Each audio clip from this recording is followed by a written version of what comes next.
بیگم خان کے ساتھ رقص کر رہا تھا اور خان جہانگیر کی ہم رقص کوئی اور عورت تھی جس سے روشی کو تعارف حاصل نہیں ہوا تھا۔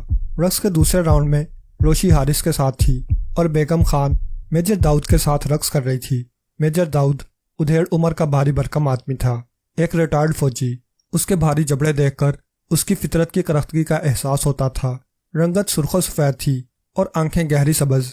پہلی نظر میں وہ کسی مغربی ملک کا باشندہ معلوم ہوتا تھا۔ 12 بجے یہ محفل برخاست ہوئی اور تمام مہمان رخصت ہونے لگے۔ واپسی پر روشی کو بے حد مایوسی ہوئی۔ اس کا خیال تھا کہ وہاں کوئی ہنگامہ خیز واقعہ پیش آئے گا، لیکن ایسا نہیں ہوا تھا۔ آدھی رات گزر چکی تھی، اس لیے سڑکوں پر برائے نام ٹریفک رہ گیا تھا۔ بعض راستے تو بالکل ہی سنسان نظر آ رہے تھے، اس لیے روشی کافی تیز رفتاری سے کار چلا رہی تھی۔ بائیں ہاتھ کو موڑ لینا، اچانک عمران بولا۔ کیوں؟ اب آسکل سٹریٹ چلنا ہے۔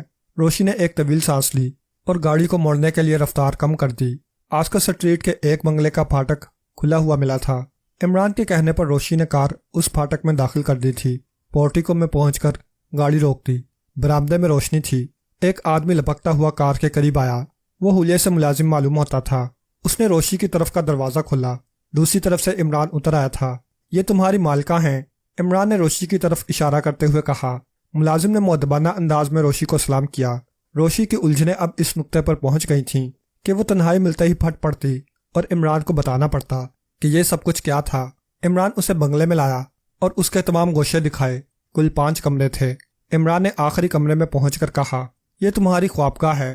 اس الماری میں تمہیں اپنی ناپ کے کپڑے مل جائیں گے، اس لیے اب تمہیں واپس اپنے فلیٹ میں جانے کی ضرورت نہیں ہے۔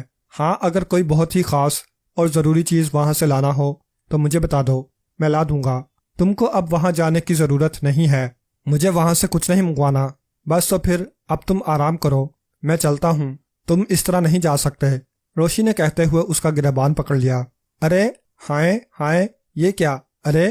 لیکن روشی اسے گریبان سے پکڑے گھسیٹتی ہوئی ایک کرسی تک لے گئی اور اس پر دھکیلتی ہوئی بولی، بس اب شروع ہو جاؤ، بچاؤ کی کوئی صورت نہیں؟ عمران بڑی بے بسی سے بولا۔ نہیں۔ عمران نے ایک ٹھنڈی سانس لی اور اپنی جیب میں چیونگم کا پیکٹ تلاش کرنے لگا۔ کیپٹن فیاض ان دنوں بڑی الجھن میں گرفتار تھا۔ الجھن کا سبب عمران کی ذات تھی۔ فیاض ان دنوں اس کے ساتھ نئے نئے چہرے دیکھ رہا تھا۔ اس کی دانش میں عمران کے ساتھ نئے نئے چہروں کا نظر آنا کوئی خوشگوار بات نہیں تھی۔ مطلب یہ کہ کسی وقت بھی کوئی ناخوشگوار واقعہ پیش آ سکتا تھا۔ ویسے اب وہ نئے چہرے فیاض کے لیے نئے نہیں رہ گئے تھے۔ اس نے ان کے بارے میں اچھی خاصی معلومات اکٹھی کر لی تھیں۔ جہانگیر خان، میجر داؤد، لطیف اچکزئی، کیپٹن حارث، سید حسن اور منصور درخشانی، یہ سب خام لوہے کی تجارت کرنے والی ایک فرم کے حصے دار تھے۔ فیاض کی دانست میں ان لوگوں سے عمران جیسے آدمی کا تعلق معنی خیز تھا۔ پھر اس وقت فیاض کی الجھن اور بڑھ گئی تھی جب اس نے روشی کو ایک چمکتی ہوئی قیمتی کار میں دیکھا تھا اور اس کا تعاقب کرتا ہوا اس بنگلے تک پہنچ گیا تھا جہاں روشی کی رہائش تھی۔ یہ سب کچھ فیاض کے لیے سنسنی خیز کیوں نہ ہوتا، جبکہ روشی کی مالی حالت اس کے علم میں تھی۔ وہ جانتا تھا کہ روشی 3-3 4-4 سو کی ملازمتیں کرتی پھرتی ہے۔ ویسے روشی اور عمران کے تعلقات کی نوعیت فیاض کی سمجھ میں آج تک نہیں آ سکی تھی۔ فیاض نے روشی پر کڑی نظر رکھی، اس کی نگرانی کرتا رہا۔ اس طرح 15-20 دن گزر گئے۔ اس دوران عمران بھی کئی مرتبہ روشی کے ساتھ نظر آیا تھا اور روشی کی کچھ ملاقاتیں منصور درخشانی سے بھی ہوئی تھیں۔ خام لوہے کی تجارت کرنے والی فرم کے 6 حصے داروں میں منصور درخشانی واحد آدمی تھا جس کے ذرائع آمدنی 2 تھے۔ فیاض کا خیال تھا کہ اسے خام لوہے کی تجارت میں جتنا حصہ ملتا ہوگا اس سے زیادہ آمدنی شبینہ کلب سے ہو جاتی ہوگی۔ یہ سب کچھ فیاض کے سامنے تھا، لیکن وہ اس بات کا پتہ نہیں چلا سکا کہ عمران کو ان لوگوں سے کیا سروکار تھا اور روشی ایک کار اور ایک بنگلے کی مالک کیسے بن گئی تھی۔ اس سلسلے میں عمران سے استفسار کرنا حماقت ہی ہوتا۔ فیاض جانتا تھا کہ عمران اسے چٹکیوں میں اڑا کر رکھ دے گا، تو پھر کیا کیا جائے؟ فیاض سوچ سوچ کر تھک گیا تھا۔ آخر ایک دن وہ روشی کے پاس پہنچ گیا۔ اس کا خیال تھا کہ وہ اس سے باتوں ہی باتوں میں حقیقت اگلوا سکتا ہے، اور اگر باتیں بنانے سے کام نہ بنے تو پولیس کی دھونس بھی دی جا سکتی ہے۔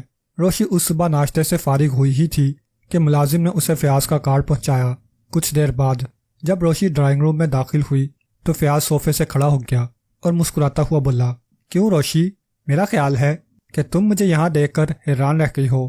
قطعی نہیں کیپٹن، روشی مسکراتی ہوئی بولی، میں جانتی ہوں کہ پچھلے دنوں تم کئی مرتبہ میرا تعاقب کر چکے ہو۔ او، ایک دم سے فیاض کا منہ اتر گیا۔ وہ تو یہ سوچ کر آیا تھا کہ روشی اسے دیکھ کر بوکھلا جائے گی اور بوکھلاہٹ میں اس کی زبان سے سبھی کچھ نکل پڑے گا، لیکن پانسا بالکل ہی پلٹ گیا تھا۔ بوکھلاہٹ فیاض پر تاری ہوئی تھی۔ اب تو اگر روشی ہی اس سے کچھ معلوم کرنا چاہتی تو معلوم کر سکتی تھی۔ کیوں کیپٹن؟ روشی بولی۔ کیا تمہیں اس کام کے سلسلے میں اوپر سے احکامات ملے ہیں؟ کس کام کے سلسلے میں؟ فیاض نے چونک کر کہا۔ جس کے سلسلے میں تم آج کل بھاگ دوڑ کر رہے ہو۔ میں کس کے سلسلے میں بھاگ دوڑ کر رہا ہوں؟ بھلا میں محکمہ سراغ رسانی کے سیکرٹ کیسے جان سکتی ہوں؟ روشنی نے تمسخرانہ لہجے میں کہا۔ تم خود ہی جانتے ہو گے اپنی بھاگ دوڑ کا سبب۔ فیاض کو بڑی شدت سے احساس ہوا کہ روشی کی ذہانت کے سلسلے میں اسے اندازے کی زبردست غلطی ہوئی ہے۔ اب تو خود اس کو سنبھل کر گفتگو کرنے کی ضرورت تھی۔ وہ ہنستا ہوا صوفے پر بیٹھ گیا اور جیب سے سگریٹ کیس نکالنے لگا۔ روشی تپائی پر جھک کر گلدان میں لگے ہوئے پھول درست کرنے لگی۔ اس کے ہونٹوں پر بڑی لاپرواہی سی مسکراہٹ کھیل رہی تھی۔ فیاض نے سگریٹ سلگایا اور دو ایک گہرے کش لیے۔ کیپٹن کے لیے کیا منگوایا جائے؟ روشی دوسرے صوفے پر بیٹھتی ہوئی بولی۔ چائے، کافی یا ٹھنڈا؟ اس تکلف کی ضرورت نہیں، فیاض ہاتھ اٹھا کر بولا۔ بس ادھر سے گزر رہا تھا تو خیال آیا کہ تمہاری خیریت معلوم کرتا چلوں۔ یہ تمہاری محبت ہے کیپٹن، ورنہ آج کل تو کوئی بھی کسی کو نہیں پوچھتا۔ سیدھا سادہ رسمی سا جواب تھا، لیکن فیاض بری طرح جھنجھلا گیا کیونکہ روشی کے لہجے کی چبھن اس نے اپنے اعصاب تک پر محسوس کی تھی۔ آج کل تمہاری اور عمران کی سرگرمیاں کیا ہیں؟ فیاض نے کہا۔ چونکہ وہ جھنجھلا گیا تھا اس لیے کوشش کے باوجود بھی اپنا لہجہ نرم نہ رکھ سکا۔ میری تو کوئی خاص سرگرمی نہیں ہے، اور عمران کی سرگرمیاں عمران ہی جانے۔ روشی نے لاپرواہی سے شانے جھٹکے۔ اس جواب پر فیاض کا پارا چڑھ گیا۔ وہ تیز لہجے میں بولا، تمہارے پاس اتنا پیسہ کہاں سے آیا کہ بنگلے اور کار کی مالک بن گئیں؟ یہ سب کچھ میرے اشاق نے دیا ہے، روشی نے بڑی بے پرواہی سے کہا۔ گویا تم کرپشن پھیلا رہی ہو۔ فیاض کا لہجہ اور تیز ہو گیا۔ ثبوت حاصل کرو اور پھانسی پر چڑھا دو۔ یہ ہوئی ہے 16 آنے والی بات۔ عمران کی چہکار کمرے میں گونجی۔ فیاض نے چونک کر آواز کی سمت دیکھا۔ عمران رنگا رنگ کپڑوں میں ملبوس دروازے میں کھڑا الوؤں کی طرح دیدن چاہ رہا تھا۔ فیاض اچھل کر کھڑا ہو گیا اور دھاڑتا ہوا بولا، میں تم دونوں کو جیل میں سڑا سکتا ہوں۔ عجیب بےہودہ پیشہ اختیار کر رکھا ہے تم نے، کوئی اور دھندا دیکھو سپر فیاض۔ عمران نے مضحکہ اڑانے والے انداز میں کہا، میں جانتا ہوں کہ آج کل تم کیا کرتے پھر رہے ہو۔ فیاض گرجا، چند گھنٹے میں حوالات پہنچ جاؤ گے، اور یہ لڑکی، اس کا تو میں اچھی طرح دماغ درست کروں گا۔ نہ جانے خود کو کیا سمجھتی ہے، 2 ٹکے کی سوسائٹی گرل۔ فیاض! عمران اتنی زور سے دھاڑا تھا کہ اس کی آواز پھٹ گئی تھی۔ چہرہ غصے سے لال بھبوکا ہو گیا تھا، آنکھیں بڑے خوفناک انداز میں پھیل گئی تھیں۔ پھر ایسا معلوم ہوا جیسے وہ خود پر قابو پانے کی کوشش کر رہا ہو۔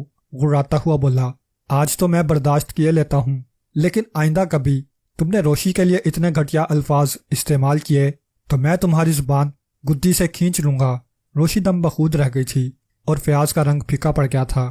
عمران کا یہ خونخوار روپ اس نے پہلے کبھی نہیں دیکھا تھا۔ بس اب تم جا سکتے ہو۔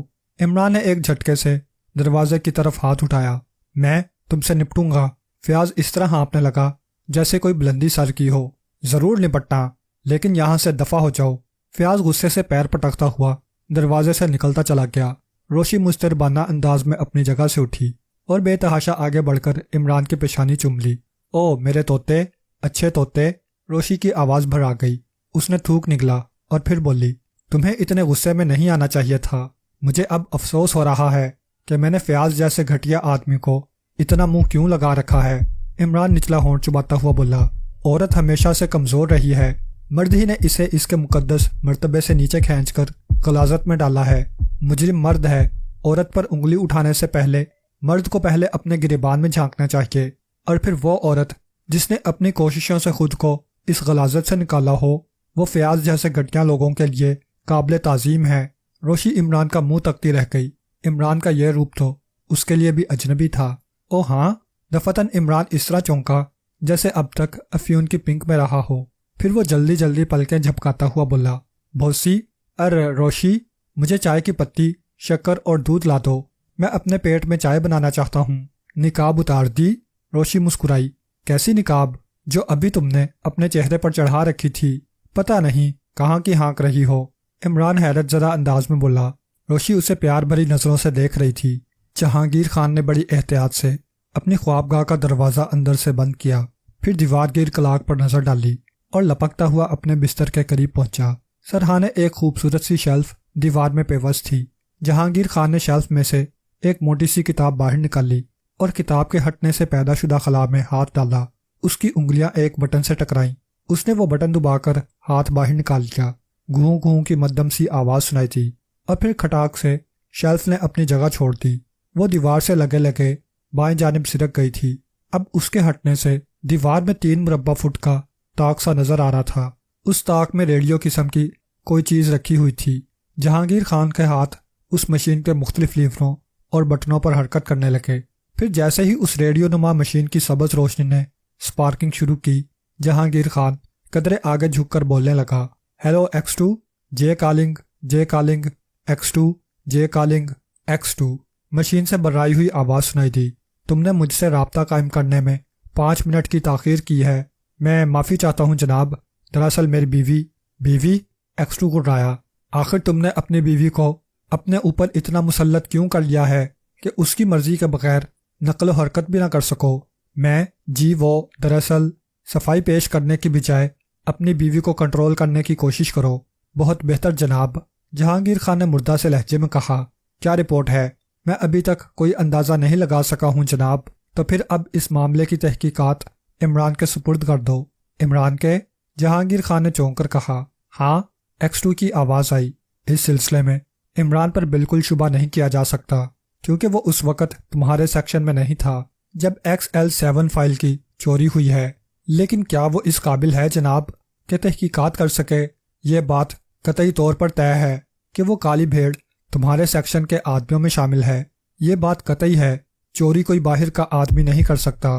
عمران کو تمہارے سیکشن میں کام کرتے ہوئے 2 مہینے گزر چکے ہیں۔ اس نے سیکشن کے آدمیوں کو بہت قریب سے دیکھا ہے، اس لیے ممکن ہے کہ وہ کچھ اندازہ لگانے میں کامیاب ہو جائے۔ بہت بہتر جناب، عمران سے فوری طور پر رابطہ قائم کرو، میں یہ کام پہلی فرصت میں کروں گا۔ دوسری طرف سے رابطہ منقطع کر دیا گیا۔ جہانگیر خان نے شیلف برابر کی اور پھر سائڈ ٹیبل پر رکھے ہوئے ٹیلی فون کا ریسیور اٹھا کر عمران کے نمبر ڈائل کرنے لگا۔ دوسری طرف گھنٹی بجی اور فوراً ہی ریسیور اٹھا لیا گیا۔ آواز آئی، علی عمران MSc DSc آکسن، میں جہانگیر خان بول رہا ہوں، فوراً بیکر اسٹریٹ کے چوراہے پر پہنچو۔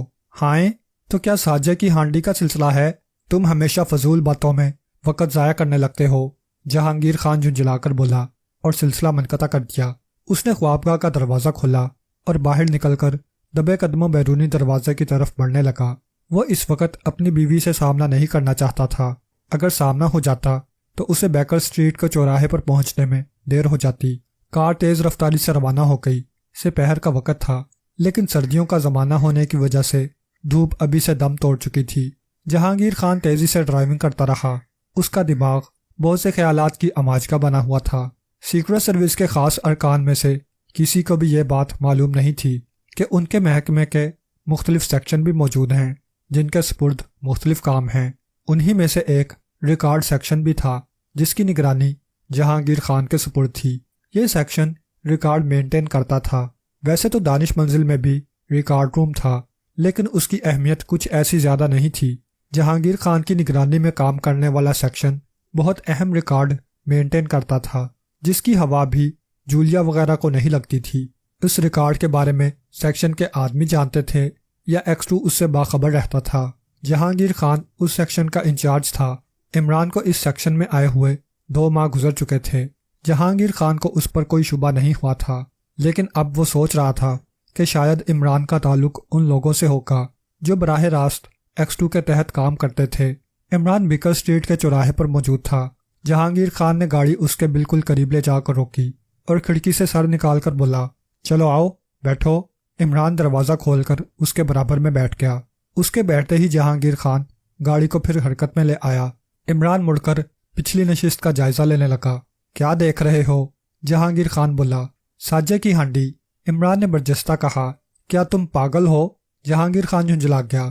اگر ساجے کی ہانڈی کا معاملہ نہیں تھا تو پھر چوراہے پر بلانے کی کیا ضرورت تھی؟ عمران نے برا مان جانے والے انداز میں کہا۔ اگر تم نے مجھ سے اوٹ پٹانگ باتوں کا سلسلہ بند نہ کیا تو میں X2 سے تمہاری شکایت کرنے پر مجبور ہو جاؤں گا۔ X2؟ ارے باپ رے! عمران نے مردہ سے لہجے میں کہا۔ فرمائیے جناب، آپ نے مجھے کیوں بلایا تھا؟ عمران کے جسم میں جیسے اچانک ہی سعادت مندی حلول کر گئی تھی۔ وہ بڑے ادب کے ساتھ بیٹھا سوالیہ نظروں سے جہانگیر خان کی طرف دیکھ رہا تھا۔ جہانگیر خان نے فوراً ہی کچھ نہ کہا۔ وہ نچلا ہونٹ دانتوں میں دبائے ہوئے ڈرائیونگ کر رہا تھا۔ نظریں ونڈ شیلڈ پر جمی ہوئی تھیں۔ گاڑی اب ایک ایسی سڑک پر تھی جہاں برائے نام ٹریفک تھا۔ سنو، جہانگیر خان نے کچھ دیر بعد بولنا شروع کیا، یہ اب سے 2.5 ماہ قبل کی بات ہے۔ XL7 فائل ہمارے سیکشن سے چوری ہو گئی تھی۔ مطلب یہ کہ نامعلوم چور نے اس کی تصویریں اتار لی تھیں۔ ایک آدمی کو ہوائی اڈے سے عین اس وقت گرفتار کیا گیا جب وہ ملک سے باہر جانے کے لیے پرواز کرنے ہی والا تھا۔ مخبر نے تو پولیس کو یہ اطلاع دی تھی کہ وہ کوکین لے جا رہا ہے، مگر کوکین کے ساتھ ہی اس کے پاس سے وہ تصویریں بھی برآمد ہوئیں۔ ظاہر ہے کہ ان باتوں کا علم X2 کو ہونا ہی چاہیے تھا۔ اس نے مجھ سے رابطہ قائم کیا اور یہ سب کچھ جان کر میرے پیروں تلے سے زمین نکل گئی، کیونکہ اس کی تمام تر ذمہ داری میرے ہی اوپر عائد ہوتی ہے۔ عمران نے پرخیال انداز میں سر ہلایا اور جہانگیر خان کہتا رہا، تم جانتے ہی ہو کہ سیکشن کا طریقہ کار کیا ہے۔ اس طریقہ کار کا تعین خود X2 نے کیا تھا۔ وہ طریقہ کار ایسا ہے کہ اگر سیکشن کے کسی آدمی کی نیت خراب ہو بھی جائے تو وہ ریکارڈ نہیں چرا سکتا، کم از کم اس طرح نہیں چرا سکتا کہ وہ چوری میرے علم میں نہ آئے۔ چوری ہونے کا مطلب یہ ہے کہ وہ یقینی طور پر میرے علم میں ہوگی۔ ایسی صورت میں تم خود ہی سوچو کہ X2 کی نظر میں میری کیا پوزیشن ہونی چاہیے تھی۔ مجرم، عمران نے کہا۔ بالکل، جہانگیر خان سر ہلاتا ہوا بولا۔ فوری طور پر X2 کو یقین آ جانا چاہیے تھا کہ چور میں ہوں، لیکن ایسا نہیں ہوا۔ مجھے خوشی ہے کہ X2 کو مجھ پر اعتماد ہے۔ اگر اعتماد نہ ہوتا تو اس نے مجھے دبوچ لیا ہوتا۔ ارے باپ رے، عمران نے خوفزدہ سے لہجے میں کہا۔ X2 دبوچ لیتا ہے؟ ہاں، جہانگیر خان نے گہری سنجیدگی سے کہا۔ اس طرح دبوچتا ہے کہ آدمی کو بلبلانے کی بھی مہلت نہیں ملتی۔ خدا کی پناہ، وہ آدمی ہے یا ببر شیر؟ وہ ببر شیر سے بھی زیادہ خوفناک ہے، تم اندازہ بھی نہیں لگا سکتے۔ خیر، تو میں یہ کہہ رہا تھا کہ وہ چور سیکشن ہی کے آدمیوں میں سے کوئی ہے، اور اس نے کوئی ایسا طریقہ دریافت کر لیا ہے کہ چوری میرے علم میں بھی نہیں آنے پائی۔ چوری صرف 1 مرتبہ ہوئی ہے، 2 مرتبہ، جہانگیر خان نے جواب دیا۔ دوسری چوری کا علم 15 دن قبل ہوا تھا، یعنی پھر تصویریں پکڑی گئی تھیں۔ نہیں، اس مرتبہ چوری کا اندازہ مشاہدات کی بنا پر ہو سکا تھا۔ ہمارے ایک دشمن ملک میں کچھ واقعات رونما ہوئے جو اس چوری کا ہی رد عمل ہو سکتے تھے، یعنی اگر وہ چوری نہ ہوتی تو وہ واقعات رونما نہ ہوتے۔ جہانگیر خان کی باتیں بالکل واضح تھیں، لیکن اس نے عمران کو احمق سمجھ کر مزید تشریح کرتے ہوئے کہا، اس بات کو یوں سمجھو کہ مجھے تحریری طور پر کسی سے یہ حکم ملتا ہے کہ کل صبح تم جیسے ہی اپنے گھر سے نکلو میں تم کو قتل کر دوں۔ روزانہ صبح گھر سے نکلنا تمہارے معمولات میں شامل ہے۔ اگر تم اپنے گھر سے نہیں نکلتے ہو تو میں سمجھ لوں گا کہ تمہیں خطرے کا علم ہو چکا ہے، حالانکہ وہ تحریری حکم نامہ میرے پاس محفوظ ہوگا۔ ٹھیک ہے، میں سمجھ گیا۔ بس اسی طرح دوسری چوری کا اندازہ ہو سکا تھا، جہانگیر خان بولا، اور پھر قدرے توقف سے کہا، X2 نے مجھے ہدایت کی تھی کہ میں سیکشن کے آدمیوں پر کڑی نظر رکھوں اور اندازہ لگاؤں کہ وہ کالی بھیڑ کون ہے۔ ہائیں، کیا ہمارے سیکشن میں بھیڑ بکریاں بھی ہیں؟ تم احمق ہو۔ جہانگیر خان جھجلا گیا۔ کالی بھیڑ میں نے محاورتاً کہا ہے، یہ ایک اشارہ ہے، یعنی وہ چور جو سیکشن کے آدمیوں میں شامل ہے۔ محاورہ؟ عمران نے ٹھنڈی سانس لی۔ یہ محاورے بڑھاپے ہی سے میری کمزوری رہے ہیں۔ بڑھاپے سے؟ جہانگیر خان غرایا۔ او، کیا میں کچھ غلط بول گیا؟ جہانگیر خان نے ہونٹ بھینچ لیے، پھر قدرے توقف سے کہا، میرے سیکشن میں تمہارا تقرر خود X2 نے کیا تھا، ورنہ میں تمہارا وجود 1 منٹ کے لیے بھی برداشت نہیں کرتا۔ میں دنیا کا خوش نصیب ترین آدمی ہوں۔ عمران نے ایسی دلدوز آہ بھری جیسے خوش نصیب ہونا دنیا کی بدترین بات ہو۔ کار 15-20 میل کی رفتار سے چلتی رہی، اور اب X2 شاید اپنی زندگی میں پہلی مرتبہ حماقت کا ثبوت دے رہا ہے۔ جہانگیر خان نے کہا، اس نے مجھے حکم دیا ہے کہ اس معاملے کی تحقیق تمہیں سونپ دی جائے۔ گڈ، عمران نے سر ہلایا۔ X2 جانتا ہے کہ میں دنیا کا ذہین ترین آدمی ہوں۔ 2 درجن ذہین آدمی مرے تھے تو میں پیدا ہوا تھا۔ جہانگیر خان برا سا منہ بنا کر رہ گیا۔ میں اسی وقت سے تفتیش کا آغاز کرتا ہوں۔ عمران بولا، آپ میرے چند سوالوں کے جواب دیجئے۔ جس آدمی کو تصویریں لے جاتے ہوئے ہوائی اڈے سے گرفتار کیا گیا تھا، اس سے کیا معلومات حاصل ہوئیں؟ وہ سمگلروں کے کسی گروہ کا اعلیٰ کار تھا، عموماً کوکین ہی لے جایا کرتا تھا، لیکن اس مرتبہ اسے ایک لفافہ بھی دیا گیا جو اسے دوسرے ملک میں ایک کیفے کے مالک کو پہنچانا تھا۔ خود اسے یہ بات معلوم نہیں تھی کہ ان لفافوں میں کیا ہے۔ وہ ظاہر ہے کہ ایسی صورت میں ان تصویروں کی اہمیت سے ناواقف ہی رہا ہوگا۔ پھر عمران نے پوچھا، سمگلروں کے اس گروہ کا کچھ پتہ چلا؟ کافی گرفتاریاں عمل میں آئی تھیں، لیکن گروہ کا سرغنہ پولیس کے ہاتھ نہیں لگ سکا تھا۔ وہ مفرور ہے اور پولیس آج بھی اس کی تلاش میں سرگرداں ہے۔ سرگرداں کیا چیز؟ عمران نے بے ساختہ پوچھا۔ تم سرگرداں نہیں جانتے؟ جہانگیر خان گڑایا۔ وہ دراصل جناب، میری اردو بہت کمزور ہے۔ میں تو سرگرداں کا مطلب سر گردن سمجھا ہوں، سر اور گردن۔ اب دیکھیے نا، شعراء حضرات مصرع وزن میں لانے کے لیے کہکشاں کو کہکشاں کر دیتے ہیں۔ اب اگر آپ کو بھی شاعری کا چسکا ہو تو آپ بھی سر گردن کو سرگرداں کر سکتے ہیں۔ لیکن میں حیران ہوں کہ پولیس کو سرغنہ کے سر اور گردن کی تلاش کیوں ہے؟ کیا پولیس کا خیال یہ ہے کہ سرغنہ کو کسی نے قتل کر دیا ہوگا؟ ویسے اب مجھے خیال آ رہا ہے کہ سر گردن اور سرگرداں کا وزن ایک ہی ہوتا ہے۔ عمران بکتا ہی چلا گیا تھا، اور جہانگیر خان کی حالت یہ تھی کہ اگر اسے اسٹیئرنگ نہ سنبھالنا ہوتا تو وہ دونوں ہاتھوں سے اپنا سر پیٹ ڈالتا۔ تم فوراً میری گاڑی سے اتر جاؤ، جہانگیر خان نے غصے سے ہانپتے ہوئے کہا، اور بریک لگائے۔ لیکن جب تک آپ ساری باتیں نہیں بتائیں گے میں تحقیقات کیسے کر سکوں گا؟ عمران پرتشویش لہجے میں بولا۔ اب اگر کبھی ایکس2 نے براہ راست مجھ سے جواب طلب کیا تو میں یہی کہہ سکوں گا کہ مجھے ساری معلومات مہیا نہیں کی گئی تھیں۔ جہانگیر خان نے گاڑی روک دی تھی اور بڑی بے بسی سے عمران کی طرف دیکھ رہا تھا۔ ہاں تو کیا ہے اصل بات؟ عمران نے پوچھا۔ سرگرداں صحیح لفظ ہے، جہانگیر خان دانت پیستا ہوا بولا۔ سرگرداں ہونے کا مطلب حیران و پریشان ہونا یا گھومنا ہے۔ لا حول ولا قوہ، عمران نے جھمپے ہوئے انداز میں کہا۔ سوچتا ہوں کسی عالم فاضل سے اردو پڑھ ڈالوں۔ خیر، آپ گاڑی تو چلائیے، واپس بیکر اسٹریٹ چلنا ہے، میری گاڑی وہیں کھڑی ہے۔ گاڑی پھر حرکت میں آ گئی۔ جہانگیر خان اپنا نچلا ہونٹ دانتوں میں دبائے ہوا تھا۔ ویسے، عمران بولا، کیا آپ جانتے ہیں کہ ہمارا تعاقب ہو رہا ہے؟ تعاقب؟ جہانگیر خان چونک پڑا۔ گھبرانے کی کوئی بات نہیں، وہ اپنا لنگوٹا بردار فرینڈ ہے۔ کیا مطلب؟ محکمہ سراغ رسانی کا سپریڈنٹ کیپٹن فیاض، عمران نے کہا۔ وہ آج کل اس فکر میں ہے کہ لنگوٹ اتار کر میری گردن میں ڈال دے، اور یہ تو آپ بھی جانتے ہوں گے کہ لنگوٹ گردن میں پھنس جائے تو اسے پھانسی کہیں گے۔ نہ جانے کیا بک رہے ہو، وہ آج کل میرا دشمن جانی ہو رہا ہے، ہتھکڑیاں لگانے کی فکر میں ہے۔ کیوں؟ راجہ ہے شہر کا، عمران نے ٹھنڈی سانس لے کر کہا۔ بہرحال اب میں بزرگوں کی اس بات پر ایمان لے آیا ہوں کہ مٹھاس حد سے بڑھ جائے تو کڑوی لگنے لگتی ہے۔ تم کیپٹن فیاض کو کب سے جانتے ہو؟ میں نے کہا نا کہ لنگوٹ بردار یارانہ ہے۔ وہ جب بھی مجھ سے ناراض ہوتا ہے مجھے ہتھکڑیاں لگانے کے آرڈر کرنے لگتا ہے۔ آج کل کچھ زیادہ ہی ناراض ہے۔ وہ تمہیں کس حیثیت سے جانتا ہے؟ جناب سیکشن انچارج صاحب، عمران نے منہ بنا کر کہا۔ ظاہر ہے اسے اس بات کی ہوا بھی نہ لگی ہوگی کہ میرا تعلق سیکرٹ سروس سے ہے۔ عمران کا لہجہ کچھ ایسا تھا کہ جہانگیر خان بھنا کر رہ گیا۔ عمران کو بیکر اسٹریٹ کے چوراہے پر اتار کر جہانگیر خان اپنے گھر کی طرف روانہ ہو گیا، لیکن گھر پہنچنے سے پہلے اس نے یہ اندازہ لگانا ضروری سمجھا تھا کہ اس کا تعاقب ہو رہا ہے یا نہیں۔ تھوڑی سی کوشش کے بعد اسے یقین ہو گیا کہ تعاقب کا سلسلہ رک چکا تھا، گویا واقعی فیاض کو صرف عمران کی فکر تھی۔ 15 دن گزر گئے۔ اس دوران میں روشنی کا بیشتر وقت تفریح میں گزرتا رہا۔ وہ مختلف ہوٹلوں اور کلبوں میں نظر آتی، اکثر عمران بھی اس کے ساتھ تھا۔ ظاہر ہے کہ یہ کثرت یکجائی زیادہ دنوں تک عمران کے ساتھیوں سے پوشیدہ نہیں رہ سکتی تھی۔ سب سے پہلے تنویر نے ان دونوں کو ساتھ ساتھ دیکھا، پھر یہ بات خاور کے بھی مشاہدے میں آئی، اور 2 بار آئی۔ تنویر اور خاور دونوں ہی نے بڑی شدت سے محسوس کیا تھا کہ روشی اور عمران کا انداز ایک دوسرے کے لیے بڑا والہانہ ہوتا تھا۔ ہوتے ہوتے یہ بات سیکرٹ سروس کے ہر ممبر تک پہنچ گئی۔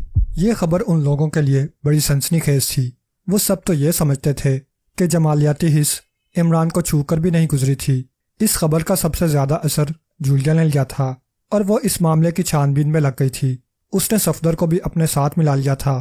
ان دونوں نے تفتیش کی تو کچھ اور پہلو سامنے آئے جو ان کے لیے بڑے عجیب تھے۔ ان میں سے ایک پہلو یہ تھا کہ عمران نے ایک آئرن کمپنی میں شراکت کر لی تھی، اور دوسرا پہلو یہ تھا کہ روشی ایک خوبصورت بنگلے میں رہائش پذیر تھی اور ایک چمکیلی نئی کار اس کے استعمال میں رہتی تھی۔ دوسری طرف عمران بھی اس بات سے بے خبر نہیں تھا کہ اس کے ساتھیوں میں کس قسم کی سنسنی پھیلی ہوئی تھی، لیکن اس نے اس طرف قطعی توجہ نہیں دی۔ البتہ روشی کو اس بات سے آگاہ کر دیا تھا کہ اس کے ساتھیوں میں کس قسم کی سنسنی پھیلی ہوئی تھی۔ پھر ایک دن جولیا روشی سے اس وقت آ ٹکرائی جب روشی ٹپ ٹاپ نائٹ کلب میں بیٹھی منصور درخشانی کا انتظار کر رہی تھی۔ ملاقات کا وقت پہلے سے طے تھا۔ منصور درخشانی کو وہاں آنے میں کچھ دیر ہو گئی تھی۔ ہیلو، جولیا کہتی ہوئی بڑی بے تکلفی سے کرسی گھسیٹ کر بیٹھ گئی۔ ہیلو مس فٹز واٹر، روشی مسکرائی۔ بہت دن بعد دیکھا ہے تمہیں، کیسی گزر رہی ہے؟ جو تو گزر ہی جاتی ہے، جولیا نے الفاظ چبائے۔ تم اپنی کہو، آج کل بہت اونچی اڑ رہی ہو۔ یہ سب عمران کی محبت کا نتیجہ ہے، اس نے مجھے فرش سے اٹھا کر عرش پر پہنچا دیا ہے۔ مس فٹز واٹر، روشی نے کہا، اب تم سے کیا پردہ؟ مجھے عمران سے بے پناہ محبت تھی اور اب بھی ہے، لیکن تم اس کے لاابالی پن سے واقف ہی ہوگی۔ وہ میری طرف توجہ ہی نہیں دیتا تھا، لیکن 2-2.5 ماہ قبل اس میں حیرت انگیز تبدیلی رونما ہوئی، قطعی غیر متوقع طور پر۔ میں سوچ بھی نہیں سکتی تھی کہ وہ کبھی میری طرف متوجہ ہو جائے گا۔ اس نے مجھ سے شادی کی درخواست کی اور مجھے ایسا محسوس ہوا جیسے کنواں خود پیاسے کے پاس آ گیا ہو۔ جولیا کا چہرہ دھواں دھواں ہو رہا تھا۔ روشی کہتی رہی، ظاہر ہے کہ میں نے اس کی درخواست کو اپنے سینے سے لگا لیا ہوگا، لیکن میں نے اسے یہ بھی سمجھایا کہ سکون کے لمحات گزارنے کے لیے زندگی کو ایک ڈھب پر لانے کی ضرورت ہے۔ میرے مشورے پر اس نے کہیں سے تھوڑا بہت سرمایہ حاصل کیا اور ایک آئرن کمپنی میں شراکت کر لی۔ اس سے ایک دم ہی کافی فائدہ حاصل ہوا، اور اس سے تم عمران کی محبت کا اندازہ کر لو کہ اس نے پہلی فرصت میں میرے لیے ایک بنگلے اور ایک کار کا بندوبست کر دیا۔ او مس واٹر، کیا تمہاری طبیعت کچھ خراب ہو رہی ہے؟ جولیا کے چہرے پر زردی چھا گئی تھی اور اس نے میز پر اپنی انگلیاں اتنی سختی سے جما رکھی تھیں کہ اگر نیل پالش نہ ہوتی تو اس کے ناخن بالکل سفید نظر آتے۔ پانی، جولیا نے بھرائی ہوئی آواز میں کہا۔ روشی نے ویٹر سے پانی منگوایا۔ جولیا ایک ہی سانس میں گلاس خالی کر گئی اور پھر کرسی کی پشتگاہ سے ٹیک لگا کر آنکھیں بند کر لیں۔ روشی پرخیال انداز میں اس کے چہرے پر نظریں جمائے ہوئے تھی۔ مس فٹز واٹر، تمہاری طبیعت کچھ سنبھلی ہے یا نہیں؟ جولیا نے آنکھیں کھول دیں، ایک طویل سانس لی اور سیدھی ہو کر بیٹھ گئی۔ وہ پھیکے سے انداز میں مسکرائی تھی، پھر کہا، شکریہ، اب میں بالکل ٹھیک ہوں۔ کبھی کبھی نہ جانے کیا ہوتا ہے، ایسا محسوس ہوتا ہے جیسے دل بیٹھتا چلا جا رہا ہو۔ تمہیں کسی ڈاکٹر سے رجوع کرنا چاہیے۔ جولیا دھیرے سے ہنس پڑی، کچھ عجیب سی ہنسی تھی اس کی، پھر بولی، کیا تمہاری اور عمران کی شادی ہو چکی ہے؟ او نہیں، روشی جلدی سے بولی، ابھی نہیں، البتہ پرسوں۔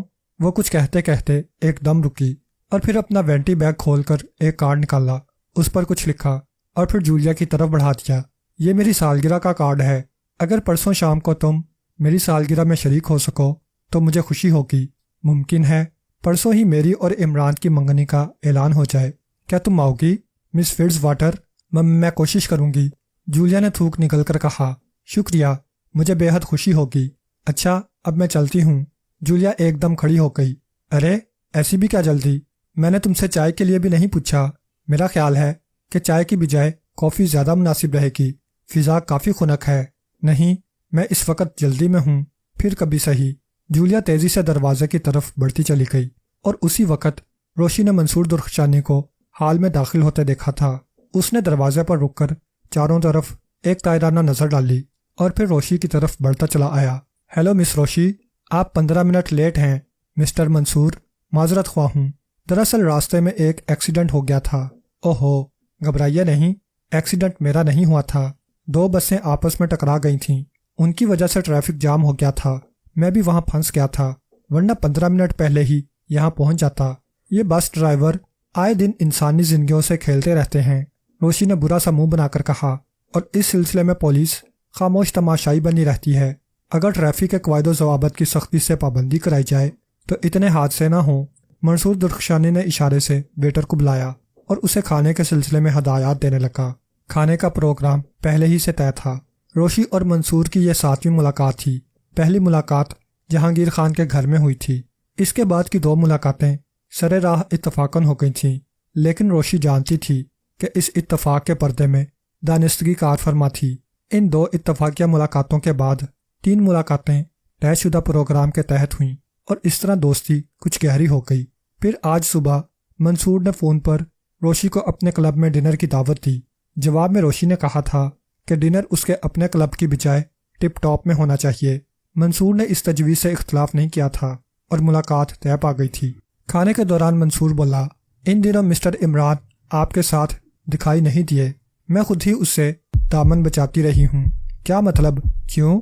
وہ اس غلط فہمی میں مبتلا ہو گیا ہے کہ میں اس سے محبت کرنے لگی ہوں۔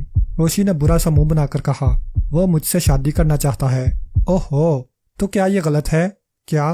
عمران نے مجھ سے یہ بھی کہا تھا کہ عنقریب آپ دونوں شادی کرنے والے ہیں۔ میں اس کا دماغ درست کر دوں گی۔ وہ کیا لغویات پھیلاتا پھر رہا ہے؟ روشی نے غصیلی آواز میں کہا۔ مجھے خود بھی بڑی حیرت ہوئی تھی۔ منصور سر ہلاتا ہوا بولا، عمران کی شخصیت بڑی غیر متوازن ہے اور وہ آپ کے سلجھے ہوئے ذہن سے ذرا بھی میل نہیں کھاتا۔ میں اسے بحیثیت ایک دوست کے پسند کرتی تھی، لیکن معلوم ہوتا ہے کہ مجھے دوستی بھی ترک کرنی پڑے گی۔ میں یہ برداشت نہیں کر سکتی کہ وہ لوگوں سے اس قسم کی بکواس کرتا پھرے۔ بے شک آپ کو اس بات کا حق ہے کہ آپ اسے اس نازیبا حرکت سے روکیں، لیکن میں درخواست کروں گا کہ اس سلسلے میں میرا نام نہ آنے دیجیے گا۔ دیکھیے نا، آپ سمجھ ہی سکتی ہیں کہ ہم بزنس پارٹنر ہیں۔ تعلقات کی خرابی کا اثر بزنس پر بھی پڑ سکتا ہے۔ ٹھیک ہے، آپ فکر نہ کریں، آپ کا نام نہیں آنے پائے گا۔ شکریہ۔ کھانا کھا چکنے کے بعد فلسفہ سیاست پر گفتگو چھڑ گئی۔ روشی کی زندگی جن حالات میں گزری تھی ان کو پیش نظر رکھتے ہوئے فلسفہ سیاست سے روشی کی دلچسپی کو حیرت انگیز سمجھا جا سکتا تھا، لیکن بہرحال حقیقت یہ تھی کہ روشی نے اس موضوع کا کچھ نہ کچھ مطالعہ ضرور کیا تھا۔ منصور درخشانی نے ابتدائی 2-3 ہی ملاقاتوں میں اس موضوع سے روشی کی دلچسپی محسوس کر لی تھی، چنانچہ وہ موقع ملتے ہی اس موضوع کو چھیڑ دیتا تھا، اور اس طرح روشی سمجھ سکی تھی کہ عورتیں اس شخص کی گرویدہ کیوں ہو جاتی تھیں۔ عورت لاکھ انکار کریں، لیکن یہ اٹل حقیقت ہے کہ زیادہ بولنا عورت کی فطرت ہے، اور زیادہ بولنے کا موقع اسی وقت ملتا ہے جب پسندیدہ موضوع ہاتھ لگ جائے۔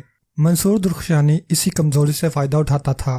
ابتدائی ملاقاتوں میں وہ اپنی تمام صلاحیت یہ معلوم کرنے میں صرف کر دیتا تھا کہ ملاقاتی عورت کا پسندیدہ موضوع کیا ہے، اور معلوم ہو جانے کے بعد اس کی گفتگو اسی مرکز کے گرد گھومتی رہتی تھی۔ ظاہر ہے کہ ایسی صورت میں عورتیں اسے بے تحاشا پسند کرنے لگتی ہوں گی۔ اس وقت بھی فلسفہ سیاست کا ذکر منصور ہی نے چھڑا تھا، اور روشی نے بے اختیار کہا، میں آج کل بڑی شدت سے میکاولے کی قائل ہو گئی ہوں۔ جب میں نے اسے پڑھا تھا تو اس کی شخصیت کے عیوب مجھ پر اس طرح چھا گئے تھے کہ اس کے خیالات نے میرے ذہن میں بالکل جگہ نہیں پائی تھی، لیکن اب میں سوچتی ہوں کہ وہ ٹھیک ہی کہتا تھا۔ جمہوری حکومت اسی صورت میں قائم ہو سکتی ہے جب عوام اخلاقی اور فکری لحاظ سے اس کے قابل ہوں، ورنہ تو انہیں یکایک یہ نعمت دے دینا مہلک ہی ثابت ہوگا۔ اس کے لیے تدریجی عمل کی ضرورت ہے۔ رات کی رات میں عوام کو اس نعمت کا اہل نہیں بنایا جا سکتا۔ بات چلی اور پھر چلتی ہی رہی۔ روسو اور افلاطون بھی زیر بحث آئے، اور پھر افلاطون کی کہی ہوئی اس بات کا ذکر بھی چھڑا کہ موسیقی انسان کے کردار کی تہذیب کر سکتی ہے یا نہیں۔ اس موقع پر منصور نے یہ تجویز پیش کی کہ ریکریشن ہال میں چل کر رقص کیا جائے۔ روشی آمادہ ہو گئی۔ وہ دونوں ٹکٹ لے کر ریکریشن ہال میں پہنچے۔ رقص جاری تھا اور موسیقی کی آواز سارے ہال میں گونج رہی تھی۔ روشی ہنس کر بولی، لیکن یہ وہ موسیقی نہیں جس کو افلاطون روح کی غذا سمجھتا تھا۔ ٹھہراؤ اور سکون کی کیفیت اس موسیقی میں ناپید ہے۔ اس کے برخلاف یہ جذبات کو برانگیختہ کر دینے والی ہے۔ شاید آپ ٹھیک ہی کہہ رہی ہیں، منصور نے بھرائی ہوئی آواز میں کہا، اور روشی کی کمر پر اس کے ہاتھ کی گرفت کچھ سخت ہو گئی۔ وہ رقص کرتے رہے، اور روشی نے محسوس کیا کہ منصور اسے اپنے جسم سے چپکاتا چلا جا رہا تھا۔ اچانک موسیقی ایک چھناکے کی آواز کے ساتھ ختم ہو گئی۔ رقاص جوڑے گیلری کی طرف بڑھنے لگے۔ کچھ پینے کے لیے منگوایا جائے؟ منصور نے ایک میز پر بیٹھتے ہوئے کہا۔ میں تو کسی چیز کی ضرورت محسوس نہیں کر رہی ہوں، آپ اپنے لیے جو چاہیں منگوا لیجئے۔ تو پھر جانے دیجئے۔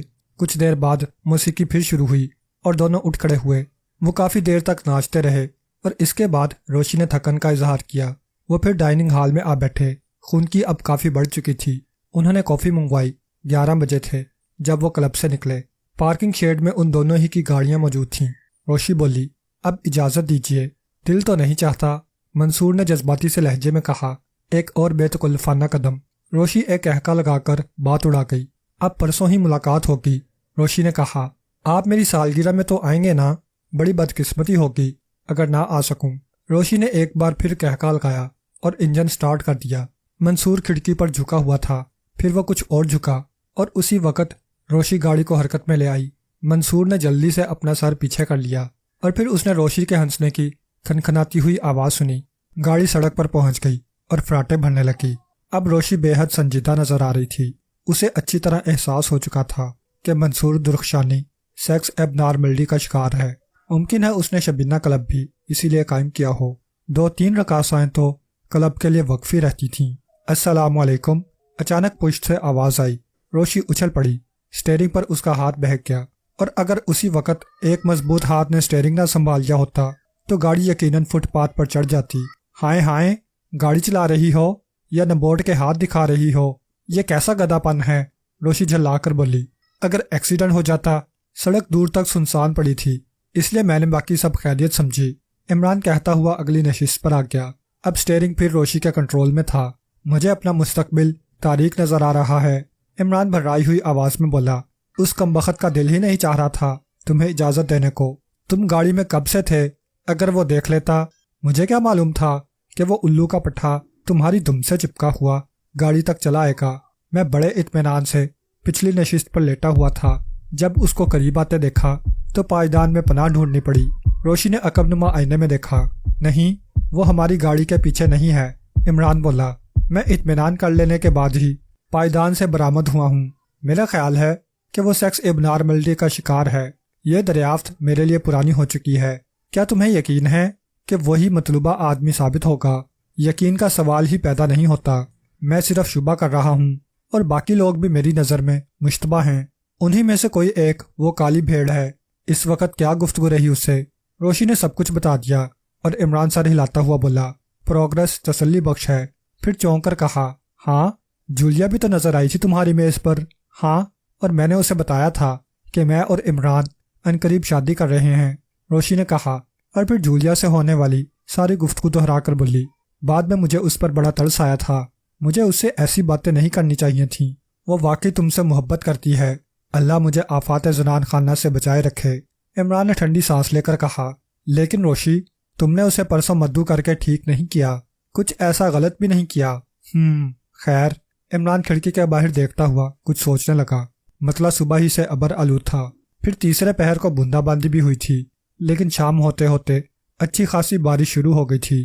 روشی مہمانوں کے لیے لان پر بندوبست کرنا چاہتی تھی، لیکن چونکہ تیسرے پہر ہی سے بارش کا امکان نظر آنے لگا تھا، اس لیے مجبوراً بنگلے کے اندر ہی انتظامات کرنے پڑے۔ کوئی بڑا حال تو تھا نہیں، اس لیے 3 کمروں کا سامان نکال کر وہاں میز کرسیاں لگوائی گئیں۔ کمرے خاصے بڑے بڑے تھے۔ ایک کمرہ 25 افراد کے لیے کافی تھا۔ 3 کمروں میں 75 افراد آتے تھے، جبکہ روشی کے مہمانوں کی تعداد 60 سے زیادہ نہیں تھی۔ 7 بجے سے مہمان آنے شروع ہو گئے۔ عمران وہاں 7:30 بجے پہنچا۔ اس وقت تک بیشتر مہمان آ چکے تھے۔ جہانگیر اینڈ کمپنی بھی مدعو تھی، لیکن مسز ہارس اور مسز خان نہیں آئی تھیں۔ ان کے شوہروں نے روشی سے اس سلسلے میں معذرت کر لی تھی۔ عمران کے پہنچتے ہی محفل پر کچھ اور شباب آ گیا۔ اس کے لطیفے، چٹکلے اور حماقتیں لوگوں کو کہہ لگانے پر مجبور کرنے لگیں۔ وہ اس وقت ٹیکنی کلر سوٹ میں ملبوس تھا، اس لیے سبھی کی توجہ اس کی طرف تھی، اور وہ ایک ایک کو بتاتا پھر رہا تھا کہ ٹیکنی کلر سوٹ کی وجہ کیا ہے۔ اس کے اپنے بیان کے مطابق علت یہ تھی کہ وہ کلر بلائنڈ تھا، اسے کوئی رنگ نہیں دکھائی دیتا تھا، سب کچھ سفید اور کالا نظر آتا تھا۔ ایک مرتبہ کیا ہوا، عمران کہہ رہا تھا، مجھے پیاس لگی تو میں نے ریفریجریٹر سے پانی کی بوتل نکالی، گلاس میں پانی انڈیلا، اور جیسے ہی پہلا گھونٹ لیا معلوم ہوا کہ شکر کا پورا کارخانہ پیٹ میں پہنچ گیا ہے۔ بعد میں پتہ چلا کہ وہ بوتل پانی کی نہیں بلکہ شربت جان فضا کی تھی۔ بس اسی دن سے میں نے اپنے نوکر کو ہدایت کر رکھی ہے کہ وہ فریج میں پانی کے علاوہ کسی بھی چیز کی بوتل نہ رکھے۔ تو اے نیک دل انسان، عمران نے حارث کے کندھے پر ہاتھ رکھ کر کہا، یہ ہے سبب میرے رنگا رنگ لباس کا۔ جو کچھ بھی الماری سے ہاتھ لگتا ہے نکال کر پہن لیتا ہوں۔ احتیاطاً میں نے کپڑے نکالنے کا فرض اپنے نوکر کو سونپ رکھا ہے، لیکن وہ آج کمبخت موسم گلابی دیکھ کر چانڈو پینے چلا گیا تھا۔ بس ہر انسان کو لازم ہے کہ وہ کنفیوشس کو مانے۔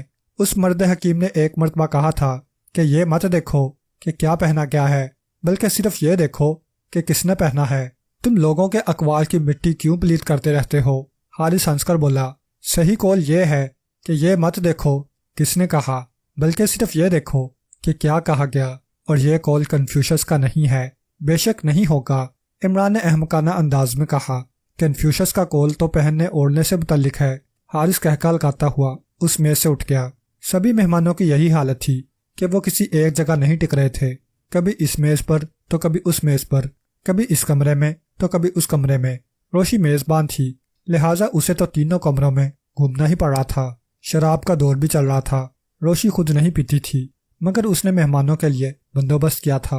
عمران بھی روشی کی دم کے ساتھ لگا ہوا ادھر سے ادھر آنے جانے لگا، ساتھ ہی ساتھ اس کی اوٹ پٹانگ باتوں کا سلسلہ بھی جاری تھا۔ آخر ایک کمرے سے دوسرے کمرے کے دروازے کی طرف جاتے ہوئے روشی نے عمران کو جھڑک ہی دیا، آخر تم میرے پیچھے کیوں لگے ہوئے ہو؟ کسی ایک جگہ چین سے کیوں نہیں بیٹھتے؟ عمران بالکل ہونک نظر آنے لگا۔ ایسا معلوم ہوا تھا جیسے روشی نے اسے زندگی میں پہلی مرتبہ جھڑکا ہو اور اسے روشی سے اس کی توقع نہ رہی ہو۔ روشی تیزی سے نکلتی چلی گئی اور عمران اس دروازے کی طرف اس طرح دیکھتا رہا جیسے اس کی دم نکل آئی ہو۔ دفعتاً کسی نے بڑی آہستگی سے عمران کے شانے پر ہاتھ رکھا۔ عمران چونک کر مڑا، وہ منصور درخشانی تھا۔ عورت کا کوئی بھروسہ نہیں میرے دوست، منصور نے موسیقی اڑانے والے انداز میں کہا۔ دنیا کا بڑے سے بڑا فلسفی بھی اس مخلوق کو نہیں سمجھ سکا۔ عمران غمناک انداز میں سر ہلا کر رہ گیا۔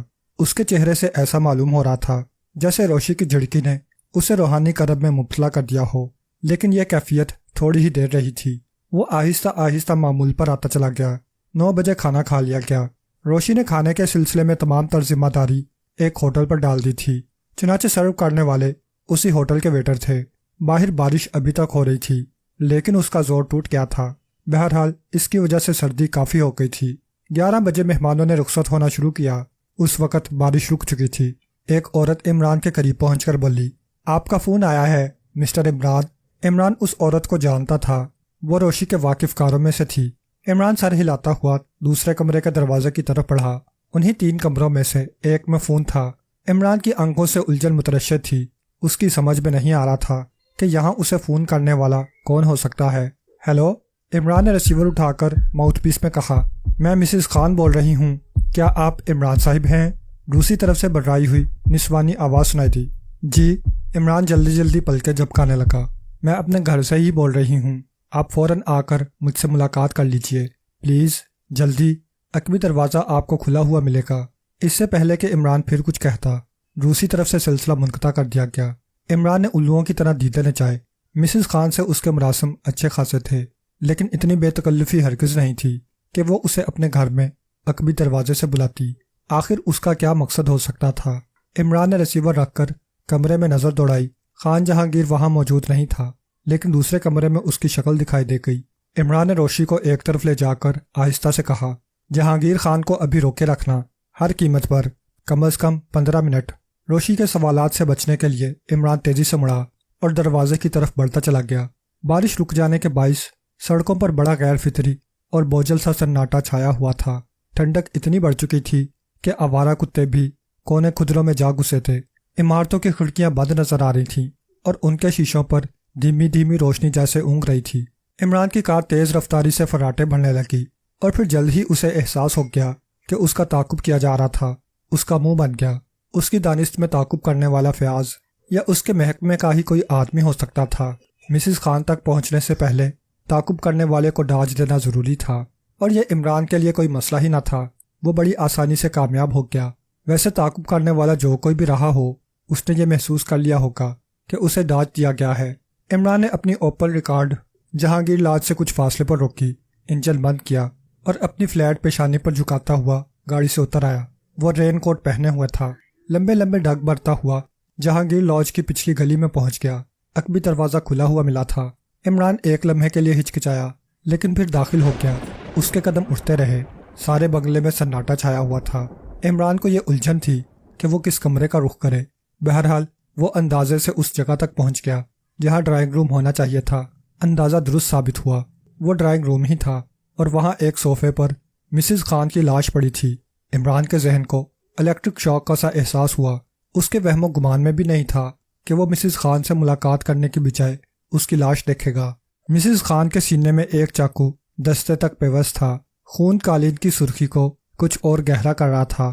دیوار گیر کلاک کی ٹک ٹک ڈرائنگ روم کے سناٹے میں کچھ عجیب سی محسوس ہو رہی تھی۔ عمران جھپٹ کر مسز خان کے قریب پہنچا اور اس کی نبض پر انگلی رکھ دی۔ زندگی کے آثار مفقود ہو چکے تھے۔ عمران نے ایک ٹھنڈی سانس لی اور سیدھا کھڑا ہو گیا۔ اس کا ذہن بہت تیزی سے کام کر رہا تھا۔ وہ 1 منٹ تک کچھ سوچتا رہا اور پھر تیزی سے حرکت میں آ گیا۔ اس نے اپنے دستانے اتارے اور کپ بورڈ کے قریب آ گیا۔ اس میں سے شراب کی بوتل اور 2 گلاس نکالے۔ یہ تینوں چیزیں لے کر وہ پھر اس صوفے کے قریب آ گیا جس پر مسز خان کی لاش پڑی تھی۔ اس نے گلاس میز پر رکھے اور بوتل سے ان میں تھوڑی تھوڑی سی شراب انڈیل لی۔ دونوں گلاسوں کو اچھی طرح ہلایا اور شراب پھر بوتل میں ڈال دی۔ وہ بوتل نصف کے قریب خالی تھی۔ اب اس نے اپنے دستانے پہنے اور رومال نکال کر صرف ایک گلاس پر سے اپنی انگلیوں کے نشانات صاف کیے۔ پھر مسز خان کا سیدھا ہاتھ اٹھا کر گلاس پر اس کی انگلیوں کی گرفت قائم کی۔ اس کی انگلیوں کے نشانات بنانے کے بعد گلاس میز پر رکھا اور پھر سیدھا کھڑا ہو کر تیز نظروں سے کمرے کا جائزہ لینے لگا۔ اچانک باہر سے ایسی آواز سنائی دی جیسے احاطے میں کوئی کار آ کر رکی ہو۔ شاید خان جہانگیر آ گیا تھا۔ عمران دبے قدموں دوڑتا ہوا ڈرائنگ روم سے نکلا اور عقبی دروازے کا رخ کیا۔ بنگلے سے نکل کر وہ اس طرف دوڑنے لگا جہاں اس نے اپنی کار کھڑی کی تھی۔ اس کا ذہن خیالات میں بری طرح الجھا ہوا تھا۔ مسز خان کے قتل کی وجہ اس کی سمجھ میں نہیں آ رہی تھی۔ جب وجہ ہی سمجھ میں نہیں آ رہی تھی تو قاتل کے بارے میں اندازہ لگانا تو دشوار ہی تھا۔ عمران کی سمجھ میں یہ بھی نہیں آ رہا تھا کہ مسز خان نے اسے فون کیوں کیا تھا۔ وہ اسے کیا بتانا چاہتی تھی؟ غالباً وہ کوئی اہم راز ہوگا جسے بدستور راز میں رکھنے کے لیے کسی نے اسے قتل کر دیا۔ یہ اس بات کی طرف اشارہ تھا کہ قاتل کو اس بات کا علم ہو گیا ہوگا کہ مسز خان نے عمران کو فون کر کے اسے اپنے گھر بلایا ہے۔ عمران نے سوچا، کیا یہ ممکن ہے کہ اس قتل کا تعلق ریکارڈ کی چوری سے ہو؟ کیا قاتل وہی کالی بھیڑ ہو سکتی ہے جس کی تلاش تھی؟ فی الحال صرف قیاسات کے گھوڑے دوڑائے جا سکتے تھے۔ یقین کی منزل ابھی بہت دور تھی۔ عمران نے گاڑی ایک ٹیلی فون بوتھ کے سامنے روکی اور وہاں سے روشی کو فون کیا۔ روشی نے بتایا کہ اس کے تمام مہمان رخصت ہو چکے ہیں۔ خان جہانگیر کو میں صرف 10 منٹ روک سکی تھی، روشی نے کہا۔ اسے باتوں میں الجھا کر زیادہ دیر تک نہیں روکا جا سکتا تھا۔ لیکن بات کیا ہے؟ تم میرے ایک سوال کا جواب دو۔ جہانگیر اینڈ کمپنی کے تمام افراد تقریب کے اختتام تک موجود رہے تھے یا ان میں سے کوئی پہلے سے چلا گیا تھا؟ میں اس کے بارے میں یقین سے کچھ نہیں کہہ سکتی۔ تم خود بھی تو یہیں موجود تھے۔ 3 کمرے، عمران نے ٹھنڈی سانس لے کر کہا۔ ظاہر ہے کہ میں کسی ایک کمرے میں موجود رہا ہوں گا اور اس کمرے میں دکھائی نہ دینے والے افراد کے بارے میں یہ سوچا جا سکتا تھا کہ وہ دوسرے کمرے میں موجود ہوگا۔ یہی دشواری میرے ساتھ بھی تھی۔ سب لوگ ہمہ وقت میری نظر میں نہیں رہے تھے۔ تمہیں اچانک کہاں جانے کی سوچ گئی تھی؟ روشی نے پوچھا۔ اس موضوع پر اطمینان سے گفتگو ہوگی، میں صبح آؤں گا، عمران نے کہا اور سلسلہ منقطع کر کے بوتھ سے نکل آیا۔ کار ایک بار پھر فراٹے بھر رہی تھی۔ 15 منٹ بعد وہ ایک بلڈنگ کے نیچے رکی اور عمران اتر کر اس بلڈنگ کے زینے طے کرنے لگا۔ دوسری منزل کے ایک فلیٹ کے سامنے رک کر اس نے کال بیل بجائی۔ اسی وقت قریب کے کسی فلیٹ میں لگے ہوئے کلاک نے 12 بجنے کا اعلان کیا تھا۔ دروازے کی دوسری طرف قدموں کی آہٹ ہوئی اور پھر ایک سریلی سی نسوانی آواز سنائی تھی۔ کون ہے؟ Ali Imran, MSc PhD، Gurdaspur. فوراً ہی دروازہ کھل گیا۔ دروازہ کھولنے والی شب خوانی کے لباس پر گاؤن پہنے ہوئے تھی۔ اس کی عمر 20-21 کے قریب رہی ہوگی۔ خوبصورت بھی تھی اور متناسب الاعضاء بھی۔ وہ ایک سوسائٹی گرل تھی۔ عمران سے اس کی کئی ملاقاتیں ہو چکی تھیں۔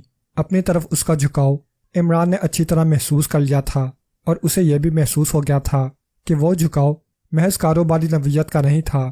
لیکن ظاہر ہے کہ عمران نے اسے لفٹ نہیں دی تھی۔ اس کا نام ظرفشاں تھا۔ ہیلو، اس کے منہ سے بے ساختہ نکلا۔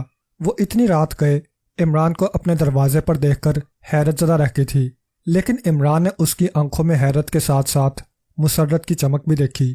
ہیلو، عمران نے مسمسی سی صورت بنا کر کہا۔ کیا میں اندر آ سکتا ہوں؟ آؤ، اس نے کچھ اس طرح لہک کر کہا جیسے فلیٹ میں آنے کی بجائے اپنے کلیجے میں آنے کے لیے کہہ رہی ہو۔ عمران کے اندر داخل ہوتے ہی اس نے دروازہ بند کر لیا۔ یہ میری خوش قسمتی ہے کہ تم نے میرے گھر کو رونق بخشی، ظرفشاں نے پرمسرت لہجے میں کہا۔ رونق بخشی؟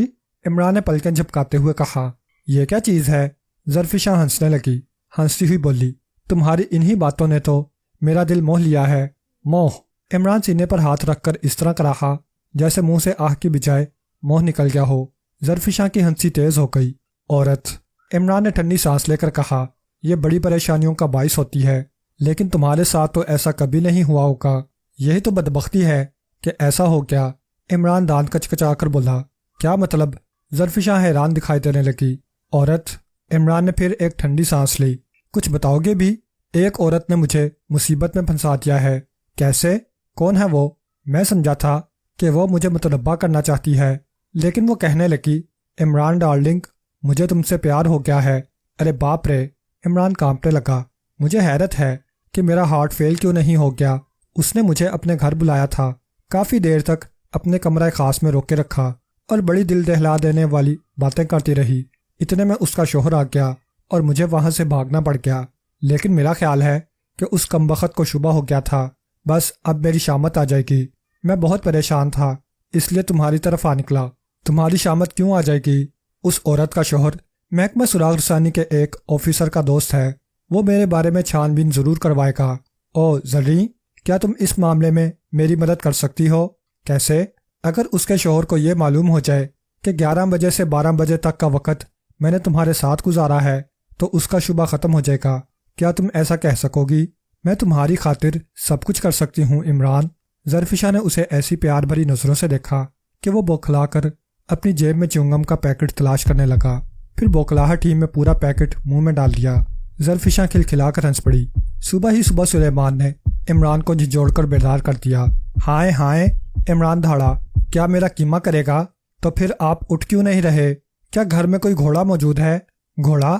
سلیمان نے حیرت سے کہا۔ ہاں ہاں، گھوڑا۔ گھوڑا کہاں سے ہوگا صاحب؟ تو پھر تجھے سمجھ لینا چاہیے تھا کہ میں اتنی گہری نیند کیوں سویا ہوا ہوں۔ میں نے آپ کو اس لیے جگایا ہے کہ شہر کے راجہ آئے ہیں۔ شہر کے راجہ؟ عمران نے حیرت سے کہا۔ کیپٹن فیاض۔ سلیمان برا سا منہ بنا کر بولا۔ ہائے ہائے! ابے تو تجھے کیوں برا لگ رہا ہے؟ اس شخص کو دیکھ کر جان جلتی ہے۔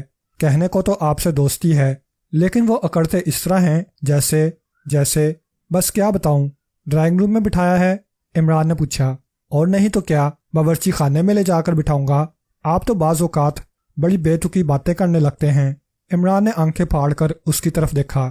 میرا ہی دل گھٹتا ہے جو ایسی باتیں برداشت کر لیتا ہوں۔